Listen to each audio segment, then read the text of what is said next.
Well, today we have Gregor Abel, who is well known to those of us who were around in the 80s. So, Gregor, you were here when Jim Leishman took over as manager. That's correct, yeah. But prior to that, you were a player yourself. So, I never played here though. No, but where did you not play against us? Oh, yeah, lots of times, yeah. I started off as with Falkirk. I was 6 years with Falkirk, and then I was transferred to Clydebank, and I had 8 seasons at Clydebank. Then finally finished up as player coach at Alloa, where I finished, and then took over as player coach, and I joined up with Alec Totten at that time, who went to Falkirk. That's a dirty word here, I know that. He went to Falkirk as manager, and I went as assistant. So when Alec went to Rangers, I took over as manager at Falkirk for a short time. John and I were speaking about that later. It's probably my worst time in football, and it was just after that, virtually the day after I was sacked or resigned, that Jim phoned us to see if I would come up and help him at Dunfermline, which I was delighted to do. And it didn't cause any disharmony as it might in today's climate of the rivalry between the two clubs, but I was delighted to come and join them. And I struggled in Dunfermline at that time. Yeah, it was. But going back to when you were playing, you played in, well, you started off late 60s. Yeah. With Falkirk. Did you not play alongside Alec Ferguson? Yeah, Alec and I were teammates for 3 seasons there. And that was an experience as well. I was scared of him actually. He had me with a collar one day at half time. He says, "Get that fucking wee winger sorted out," which I had to do, you know. But I know he was something else, Alec. Great. Because you were full-back? Yeah. Right, all your career? Right or left. With Falkirk it was mostly right back. When I went to left back, I went to Clydebank rather. I played mostly left back at that time. 2-footed, you see. Right, alright, very good. But I was at Clydebank. I had the pleasure of having to play behind Davy Cooper for 3 seasons, that was an enlightening experience. The skills of him, you know. So he was a good player even at that time. He was wonderful. I remember it's nothing to do with Dunfermline this one, but I remember his trial match he came, and I was excited playing behind him. The only time I've ever said to the manager at half time, "We need to sign him," you know, which they did, and obviously had a great career after that.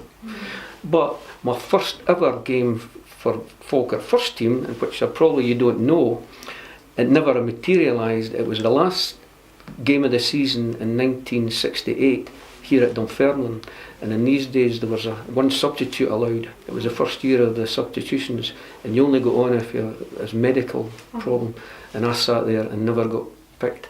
So I nearly made my debut against Dunfermline. I sat on the bench, and as a named substitute. So as a player then, Dunfermline were obviously, had 68, they had obviously won the cup. What was it like playing against that team at that time? They were super, because players like Willie Callahan and that they were household names by that time. The amount of publicity that they had, and it was good. There was always a tremendous atmosphere coming to Dunfermline, and it was they call it the halcyon days, but it was something that's probably never will be repeated. But we can live in hope. Well, yes. That's it. Then, and into the 70s when you were playing with Clydebank, we were probably going downhill a bit. That's right. So that would have been different because we had a lot of young guys. Yeah. So, and there were 1 or 2 experienced players, but young guys like Bernard Mercer and sorry. Who else? Ken Mackey and you know other. We went down the youth side because we didn't have any money. No, that's right. But then when you came here, how did the move actually come about? You know, when you said that you finished up at Falkirk, did you know Jim Leishman beforehand? Not really, no. I suppose to a certain extent I'd had a good reputation as being a coach, and when I was released at Falkirk, I resigned basically, Jim phoned me up and said, look, we're struggling here at Dunfermline. They were sitting fourth at that time. There's 3 divisions and sitting fourth bottom of that division. He says, could you come up and give us a hand up here? So I was delighted to take it. It was near at hand and what have you. And yeah, it was a tremendous time for me as the way the team developed from there, and an insight into how Jim manages. And that was an insight, and I'll say this on camera, he was probably one of the best man managers that I've worked with. I could tell you a few stories, but maybe not got enough time. Actually, I'll tell you one.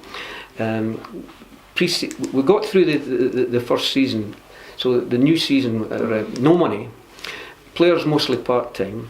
Jim says, let's take them away for a bonding weekend up to Dunblane Hydro.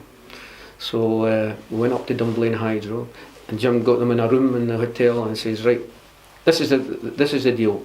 And training this morning, training this afternoon, and we'll let you have a wee night out in Stirling tonight. Tomorrow, Sunday, train in the morning, train in the afternoon, let you go home. He says, that's great. He says, right, and these days they got wage packets every week. He says, right, here's the wages. So he gave them all their wage packet. He says, right, give me them back in again, because that's paying for your weekend. And they all did it, and he got away with it. and that's the absolute truth, by the way. He took their wages back in to pay for the weekend. Because that first season when you came, yeah, Jim had just taken over as manager for Forsyth, and to be fair, at that time Dunfermline, Tom struggled with. They weren't doing well at all. No. And Jim managed to lift everybody, I think, eventually. It took a few seasons. I mean, Jim was first to admit that, he had his own shortcomings as far as coaching ability or whatever, and it was important for him to get the right people in, and he's done that through his career. He's been magic from that point of view, So he put a side together. He made 1 or 2 astute signings, if you like, and the next season we took off, and we got our promotion. And we missed out. We missed out that first season, because Alloa scored in the last minute or something in extra time, and it was like getting a Christmas present and getting taken off you. Yeah, it was difficult, but at that time the crowd started to come back. And absolutely. They were encouraged by what they had seen on the park. So what players at that time were, kind of stood out? Or? We had a hard core of good players that came into the side at that time. People like Gary Thompson, who unfortunately, the late Gary Thompson, Norrie McCarthy, obviously. John Watson made his debut, if you like, coming from Hong Kong. And everything just took off from there. They gelled, and there was a bit of impetus beside the side, and things started to take off from there. It was good. Did you have any input into the players that were actually signed, that Jim wanted to sign? Yeah, I mean, we did. In fact, I had an awful trouble trying to get Ian. He sent me off because he was on holiday to get Ian McCall, for example. All right. And I had to go through find out where he lived, because we didn't want to let Queen's Park know what was happening. I had to phone his father, who was a school teacher in Annan or something like that, and to find out where Ian was living. And of course, Ian did really well when he was here. That was another one that we had to work on as well, Right, okay. Well, that first season when we just missed out of promotion, then the second season, I suppose, be the third season really that you were here, was their centenary season as well. That's right, that was. So in a way that was quite good as well, because people were enthused about that as well. And we had the venture of making a record for the centenary year down in. Yes, and how did that come about? That was an experience as well. Basically, they decided to do a record for the EastEnders tune, because the boys were this EastEnder part. So Blair Morgan, I think it was who was a director at the time. We put words to the song, and they went through and recorded it at the studios. Then of course we had to go down and sing it live at Pebble Mill at 1. And we didn't realise that. Well, I'll tell you the story there. We were on Pebble Mill at Thursday lunchtime. We did the recording in the record on the Tuesday night. The Wednesday night we were driving down to Birmingham, and of course we were told then we'd have to sing it live. So Big Lee says, right, here's the deal. He says, if we get the words off by heart by the time we get to Carlisle, we'll get a porno music. So the boys are, we heard that voice from me. Right, next, so the boys got, that was the incentive to learn the words of the song before we sung it live on Pebble Mill. And of course we went into the studio at Pebble Mill, and they had been used to the tune being slow. Then suddenly, because we came in and wanted it, the record is a lot faster. So that they had to redo all the music for it and that as well, which again was an experience. And of course, if you want to go in for the flip side of the flip side, it was these days it was a 6-inch single, so they didn't have a B-side, and I play guitar, albeit badly, and I wrote this song, and Blair Morgan phones us up and says, Gregor, we decided to do that song for your B-side. I said, that's great. He says, who's singing? He says, you are. So I had to go through to the studios, Rebel Studios in Edinburgh, and with the help of Billy Rankin from Nazareth, we did the recording, which I believe they still play to this day. They do? Have you not heard it when you've been here? And I'm still waiting for royalties for it, for playing it. You might wait a long time. I'm thinking that as well, you know. How did you combine being here as coach and also, because you were here as part-time, weren't you? Yeah, so you were as a teacher, well, head of PE. Yes, I was head of PE. How did you manage to combine that? Just a lot of time management basically, and it was hard going. When we did get promotion into the Premiership, that's when I had to basically my tenure here stop, because they wanted me to go full time, and there was no way that I was going to give up a long-term contract in teaching to a short-term contract in football, where you've got a mortgage to pay for and what have you, to make sure.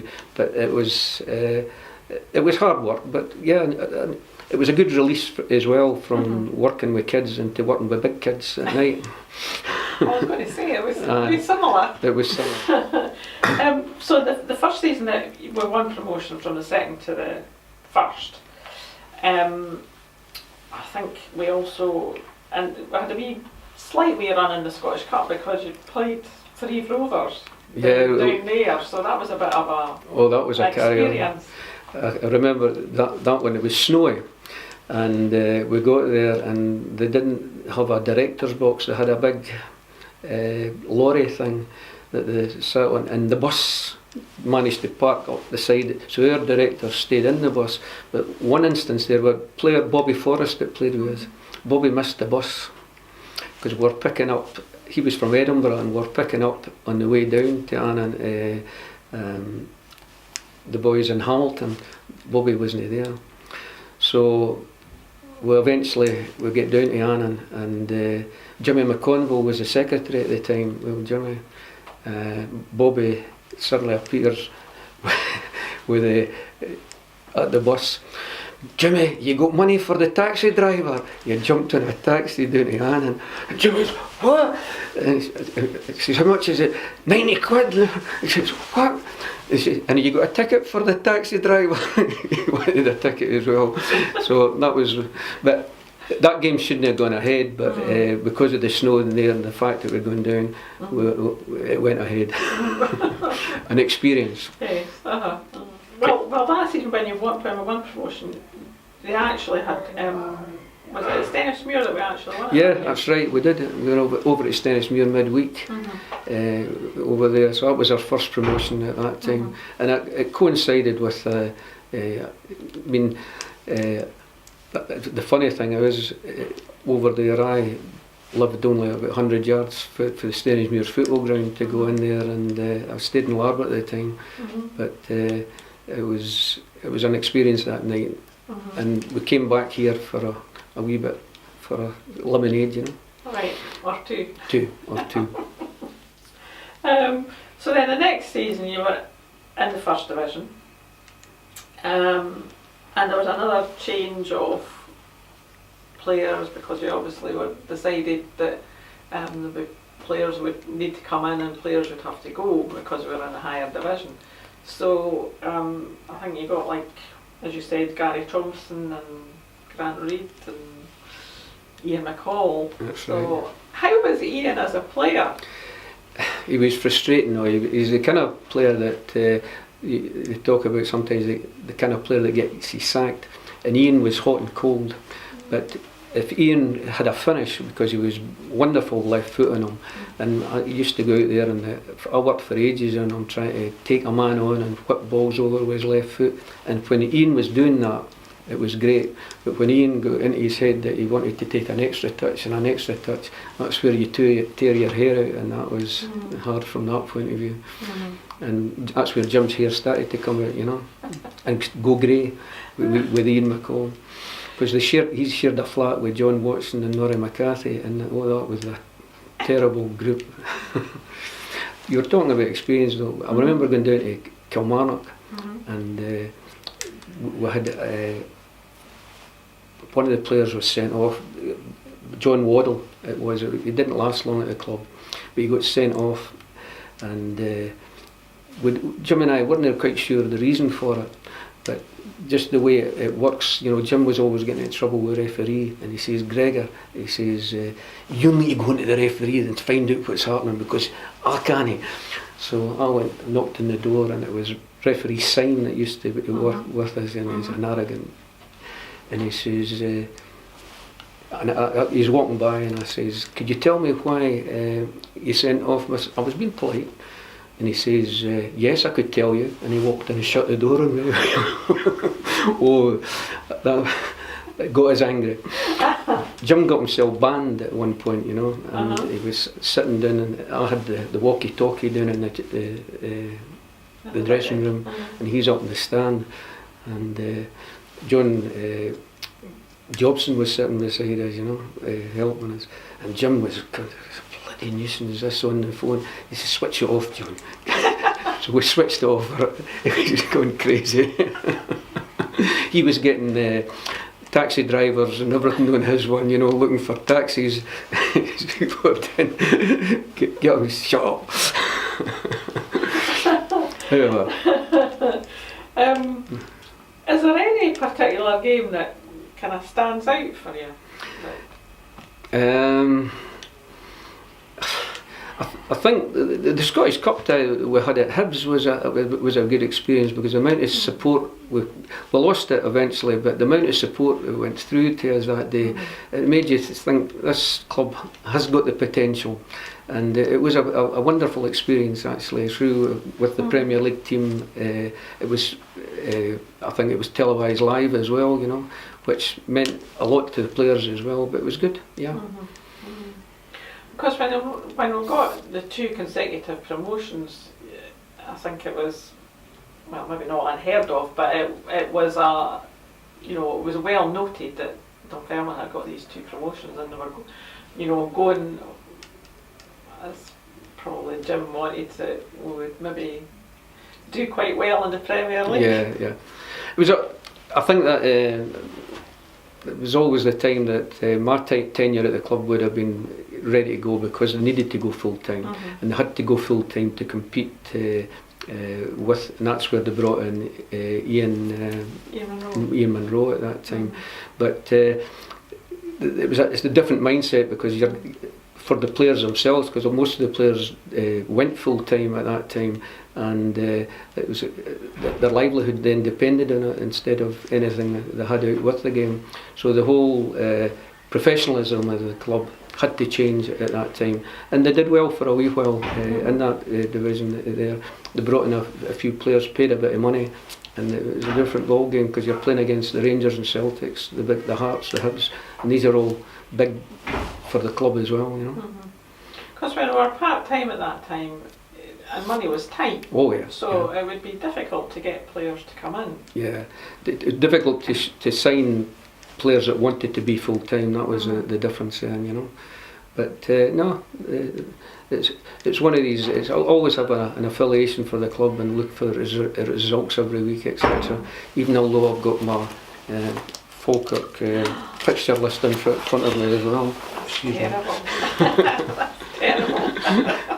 No, I know. But you're here quite frequently. Yeah. So It's nice to come here and see some of the old players, and I'm always made welcome when I come here. Mhm. So when you went from playing to coaching, Mm-hmm. did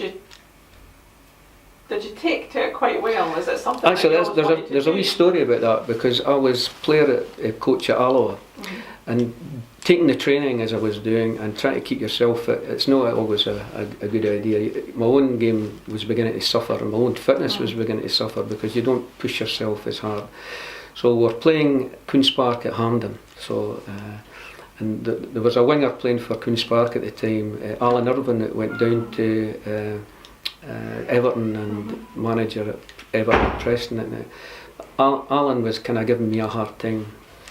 I was playing left back at that time, and 15 minutes to go, I went down injured.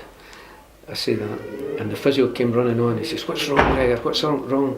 I says, "Fred, just rub something. I'm fucked." Basic, and that was the decision. I never played again after that. I decided that because I wasn't able to do physically there, that was a nice time. Rather than somebody else giving me the elbow, I decided myself to finish. So it was easier at that point, you know.